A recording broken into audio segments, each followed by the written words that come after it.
அடுத்ததாக பார்க்கக்கூடிய ராசிக்காரர்கள் மிதுன ராசிக்காரர்கள். குடும்பத்தில் துணை அல்லது துணைவியாருடைய தேகாரைக்கும் அதிக கவனமாக பார்த்துக்கொள்ள வேண்டும். குடும்பத்தில் அந்நியர் தலையிடக்கூடாது. பிறர் குடும்ப விஷயத்தில் உங்களுடைய தலையீடு கூடாது.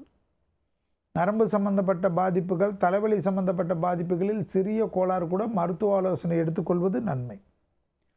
தொலைதூரத்திலிருந்து நல்ல செய்திகள் ஒன்றன் பின் ஒன்றாக வரக்கூடிய பிராப்தி.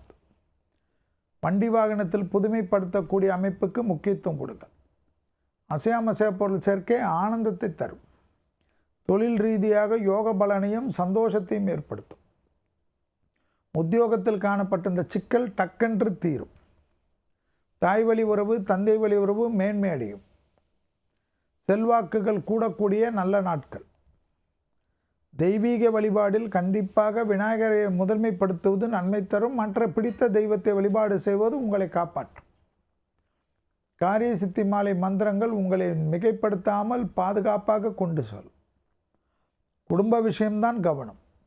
மற்றபடி வெளியிடம், உத்தியோகம், தொழில், வியாபாரம், படிப்பு, பயணங்கள் எல்லாம் நீங்கள் நினைத்த மாதிரி கடி கொடுக்கும். படைப்பாளிகள், கலைத்துறையினர்கள், மியூசிக் துறையில் சார்ந்தவர்களுக்கெல்லாம் அனுகூலம் காணப்படும். யோகமும் அனுகூலமும் ஒன்று சேரக்கூடிய நல்ல காலகட்டம். உறவு முறையில் காணப்பட்ட இந்த சிக்கல் தீரும். டப்புன்று எடுக்கக்கூடிய முடிவெல்லாம் பெரிய ஏற்றத்தை பெறும். எடுத்த காரியத்தில் ஜெயம், அனுகூலம் காணப்படும். தொலைதூரத்திலிருந்து வரக்கூடிய நல்ல விஷயங்கள் பெரிய அளவு ஏற்றத்தை தரும். கண்டிப்பாக மிதுன ராசிக்காரர்களுக்கு பணவரவுக்கு உண்டான உத்தரவாதம் ஏற்படுவது ஆனந்தம்.